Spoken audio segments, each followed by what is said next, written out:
But I'm super excited tonight because we got my good friend Abe, who's the CEO of BeatStars, which to me is the dopest beat selling platform out there for producers, just in terms of like all the opportunities and all the integrations that they have created for producers. So we got Abe on here. Abe, you want to just take a second to introduce yourself and talk about your background and stuff? Sure. What's up, guys? Kato, thank you for having me, man. Yeah, so I'm the founder and CEO of BeatStars.com, which is probably one of the largest communities of beat makers and music producers from all around the world. We have over 400,000 registered members. Prior to founding BeatStars, I was an A&R and like content development person over at Ingru's Fontana, and where I helped labels like Funk Volume and discovered guys like Macklemore, put out some of their first music, put together a hip hop group called Slaughterhouse, and over 350 other labels and artists represented Strange Music, Rostrum Records, which included, Mac Miller's independent albums and Wiz Khalifa's early mixtapes and things like that. And then, some traditional kind of like cornerstone labels that I helped kind of distribute and market their material, like Duck Down Records, Nature Sounds, and kind of help a lot of people early on in digital music kind of navigate the landscape of what digital music was all about back in 2005, when artists didn't really give a shit about putting their music on iTunes, didn't care about any of the other new distribution avenues that were out there. And so I kind of knew that was the direction the industry was going in, just based off of pure convenience and laziness of just people in general. And just the way that technology was moving, with the internet, and as well as, smart devices and being able to consume content just a lot quicker. And knowing that, at some point, the device was going to be the TV, right? At one point, it's going to be about monetizing the eyeballs, and just people's attention and people's awareness of content. So, yeah, and then BeatStars was something I kind of constructed back in 1996 in high school, man. And I'm a songwriter, rapper, and so it was a struggle for me to kind of work with my local talent in Oakland and trying to find, producers to work with. I didn't kind of fit the Bay Area, gangster rap mold at the time, and so, I was always one of those kids that was just very curious about what the internet held and, what type of interaction was happening on the internet, whether it's, back in the day, like AOL chat rooms and connecting with artists and producers, to places like D Music,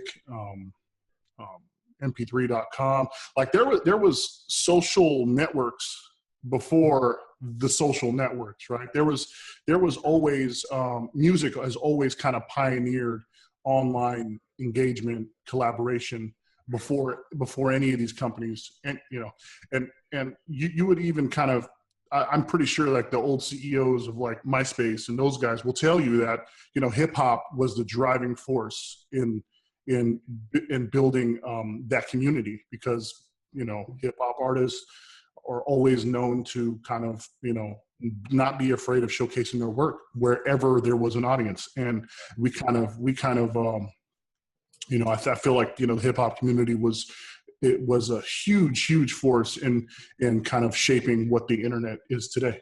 And so, yeah, that's where I'm at, just a dude that's just fascinated with human connection, whether it's through a virtual network or just in person and just, collaboration.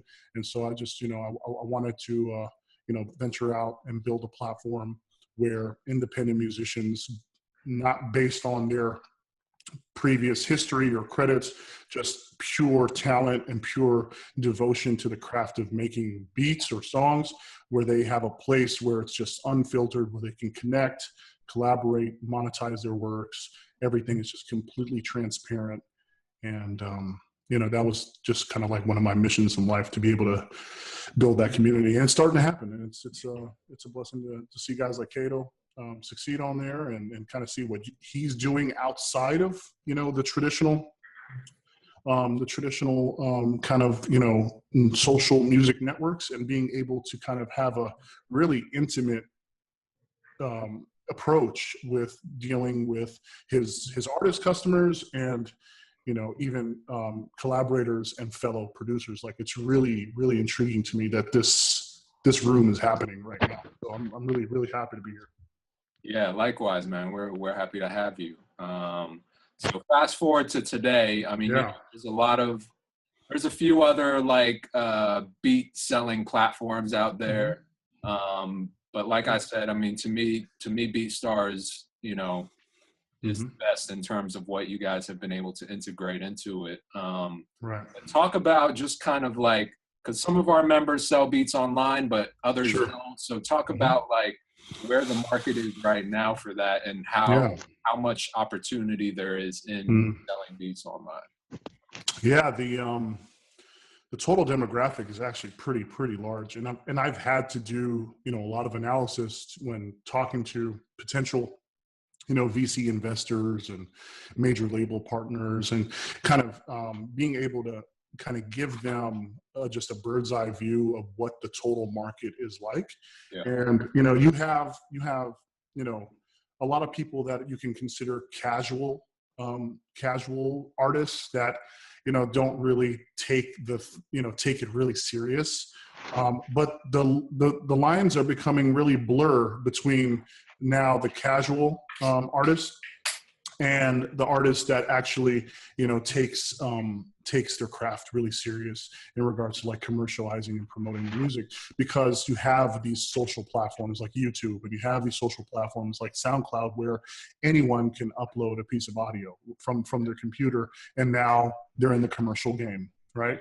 Anything can be discovered on YouTube, anything can be discovered on SoundCloud.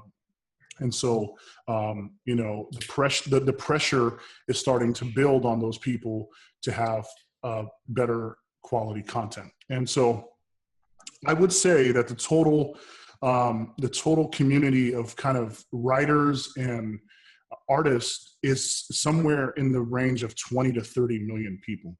And that's just kind of based off of some of the data that we got from people in the music industry. So so if you haven't sold beats before, and you've kind of just stumbled onto BeatStars and just kind of been, just learned about it, we've been around since 2008. And prior to selling beats on BeatStars, and prior to 2008, it was really kind of a black market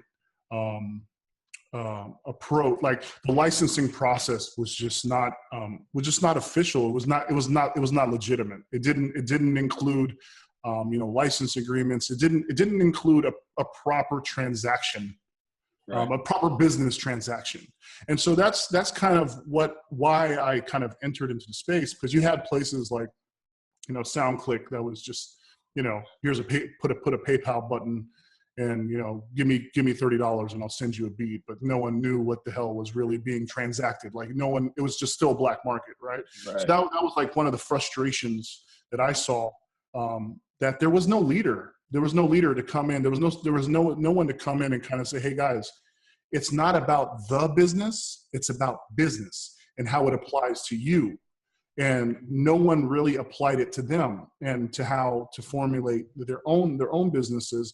And so I took it upon myself to quit my 9-to-5 6-figure salary job to do this, and invested my own money, and kind of started out with a few, just kind of like a handful of reputable producers, guys like like Focus and Illmind. And so these were guys I was already kind of working with prior to starting BeatStars, and Domingo Padilla, and guys that have a really strong history of making music. I say, hey guys, you guys trust me on the music distribution end, right?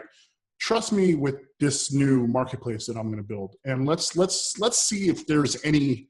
Let's see if we can get any traction. And so we put together five or six of these guys, and got up to like 10. and we focused just on these guys. And we were called Beat Kings at the time.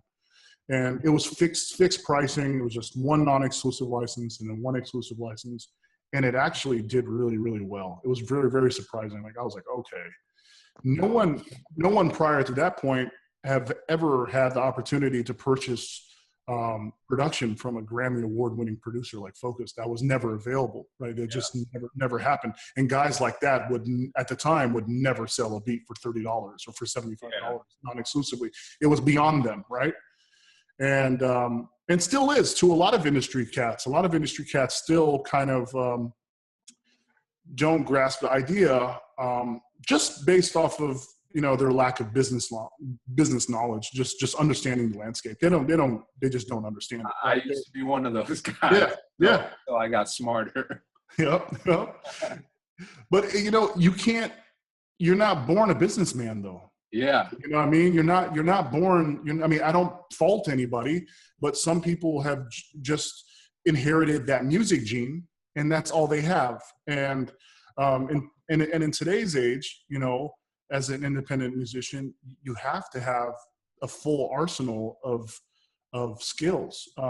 And just as much as you kind of spend time crafting your skill in making beats in production, you better take some business classes too. You better understand what business is all about. Like if you have a family member that's in business that has a cafe, deli, restaurant, go work there. Go work there and understand what product is about. Like understand, and the longer time. I know it sounds corny, right? No one thinks about, oh yeah, I'm gonna go work at my uncle's, restaurant. I'm gonna go work at my grandma's deli. But you know what? That's what I did. My uncle had a deli in San Francisco in the Mission District, and I was 10 years old, man, behind the cash, ringing people up, and I spent all my summers there, all my weekends there, and he put me on game. He pretty much gave me the understanding of what product is really about and what set his product apart from the deli across the street. Like why, and then you start noticing tendencies, especially when you're on the cash and you're the one taking commerce. You start noticing tendencies between your customers. You start noticing whether they have displeasure, or they have, or they're satisfied with the product, and you're going to see them come back for more. And what are you going to do to re-engage them the next time they're in? The same applies for beats. Like it's the same deal. And so one of the things, and Kato, I know you probably have a bunch of questions, man, but I like to always kind of just start off with, if you're gonna jump in the ring and you're gonna be a music, you're gonna call yourself a beat maker, and you're gonna create a website, and you're gonna put stuff up for sale, and you're gonna have product for sale. You better understand the whole landscape of what business is all about. Like it's not just making beats, Yeah, absolutely. Yeah, I mean, I know, like I said, a few of these guys, like I think J Plus has a beat store. Obviously, I still consider myself pretty new to the online beat selling game. Like when I was signed to Funk Volume had a beat store, but I had nothing to do with like running or operating that. They were just like, send us beats whenever you want to sell some shit, and I sent it to them, and they put it up there. But it wasn't until after I was off Funk Volume that I really started to explore that possibility, because I saw the market, like, it was wide open, and a lot of producers weren't taking advantage of that, especially producers with like a platform on social media weren't necessarily taking advantage of that. So, Yeah, man. Let me since you're talking about Funk Volume and kind of how you've kind of came up under that whole that whole label, Dame. So I was working with Dame on the distribution side, and we helped like do a couple deals for him. We worked on Dizzy's first album, I think. The First Agreement, is that what that was called, the EP? Yeah. And it didn't go too well with the company that I was working with, but we really connected. Me and Dame really connected, and we still do business to this day. And he was someone that I kind of like the dude, like I'm a high school dropout, bro. You know what I mean? Like that dude has an MBA from like Stanford and like Berkeley, and like the boy is just all brains, right? So I just spend a lot of time just picking his brain. Like, hey, what do you think about BeatStars, man? I'm gonna shoot you a link to my company, right? And he's like, you know what? I kind of like that, man. I kind of like that concept. Let's try selling beats on Funk Volume, on funkvolume.com. And he was like the first label, honestly, probably still till today, like one of the first labels to set up a beat shop. And he positioned the beat shop on the website. It was music, then beats. Like it was it was before merch. Yeah. And he really saw the opportunity. He noticed after seeing all the fans from Hobson and just seeing that, well, shit, man, a lot of Hobson's fans are rappers, bro. Yeah. You know, I was like 20-30% of his fans are rappers. Like, you know, same goes for, you know, Dizzy and all the other guys, and Jiren. Like a lot of these guys' fans are aspiring. You think about it, a lot of aspiring rappers are, you know, start off as fans of their favorite artists. And if you have a popular artist, there's more than likely that 20-30% of your fans are rappers or aspiring rappers. And they're kind of paying attention to you to see what you do. They're kind of paying attention to you to see how you're going to handle yourself in business. How you're going to put out records. What are the next songs? How's your music video looking like? It's kind of like, you know, music 101, just kind of like learning just based off of your favorite artists' experiences from going from nobody to somebody and watching their progression. So he was like, man, let's do this. And, you know, he started out putting was it Hoppa's beats, Hobson's beats, and the shit took off, bro. And the shit took off, and he started putting the tabs on all of his Facebook pages, and you know, started promoting it heavy. And I think at one point it was probably like the second biggest revenue generator outside of the you know, traditional music releases for the label. It was a big part of the business. And so I always commend Dame for like just jumping in and being like the first label to fuck with us like that, you know? Yeah. And I think honestly, that's where I started to see the potential in selling beats. Cause you know, they would just pay me out every month for whatever I had in their beat store. But they weren't even fully taking advantage, and I didn't know this at the time, but they weren't fully taking advantage of like all the other ways to promote beats online that are there. They never promoted it, to be honest with you. They really never promoted it. It was just purely off of like website traffic of fans that were coming to check out like what was new with Funk Volume, and that's how they were like selling all their beats. So I can't imagine what the revenue would have been like if they went full force with like promoting Beat Store and everything. I know. So I mean, I want to let the other guys kind of chime in and have some questions about selling beats online. And just so you guys know where we're at right now, like we're on pace to pay producers over $5 million this year in sales. Just so you know where this thing is going, you know, and kind of the potential in what you know earnings could be for a beat maker. Yeah, I mean it's crazy. Like I know there are a lot of these guys that are just like living off of just selling beats online, and that's what they do, and they're making a fucking great living doing that. It's more than a great living. Yeah, exactly.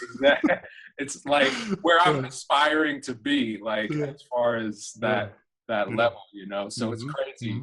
But does anyone want to ask Abe any specific questions about selling beats online or how that works? So I've never sold anything online. You know, I've passed out a lot of stuff and I've networked and done a lot of stuff like that.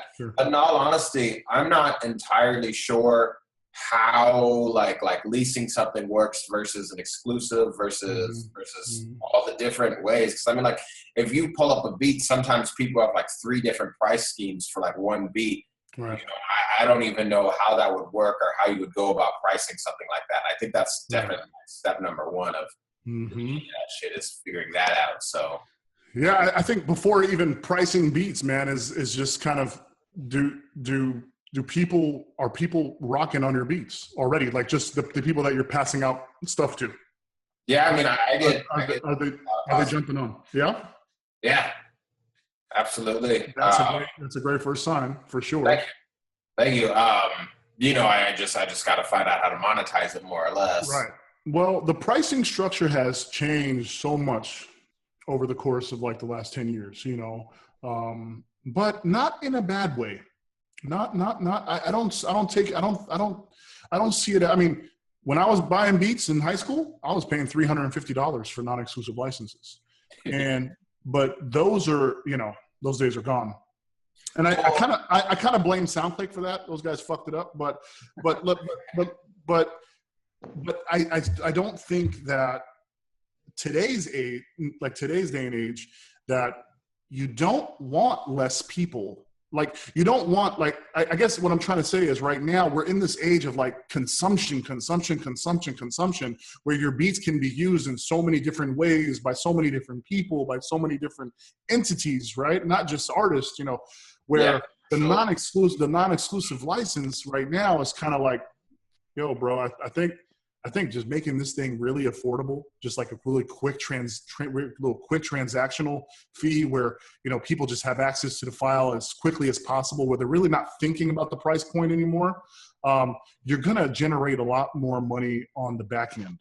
So remember, when you're leasing stuff and you're selling stuff non-exclusively, you're still the master owner. You still own the production, right? You're just giving them kind of like, you still even kind of own the monetizational rights for the derivative works. So even if rappers are putting stuff on your stuff or companies are putting stuff on the top of your beats, you still own all that, where to the point where not necessarily you own the lyrics and stuff, but you still own the rights to be able to monetize on it. So like making royalties and whatnot. Exactly. So if it gets uploaded to Content ID, you know, for YouTube, you know, we've got some producers that literally have 8,000 different versions of their beats on YouTube. You know, we've got guys on that are making like $5-6 grand a month just off Content ID alone, just Content ID by itself, just because they've made their production available and affordable. So I don't know if the pinnacle is there right now for like the very cheap price points, but as all these social companies like, you know, like Twitter and Facebook and all these people now are getting hit up by content owners like us. We're like, hey, Facebook, hey, bro, you can't be letting people fucking put my music up on videos and shit. Like all the content owners, all the big publishers, all the big company, all the major labels are like, hey, yo, Facebook, get a hold on that, man. Because you got ads right next to the video you got ads in the feed, you got ads everywhere, and you're using my content as a way to build your platform. Right. Fuck that, right? Fuck that. That's not going to happen. So all these companies are getting pressure from all the different content owners around the world. And so all these companies, look what happened to SoundCloud. I mean, everybody now is getting to the point where they're either implementing some sort of kind of content identification technology where they can determine what's owned by you, or they're allowing you to like monetize on your channels. So Facebook, I already had conversations with them. They're going to be able to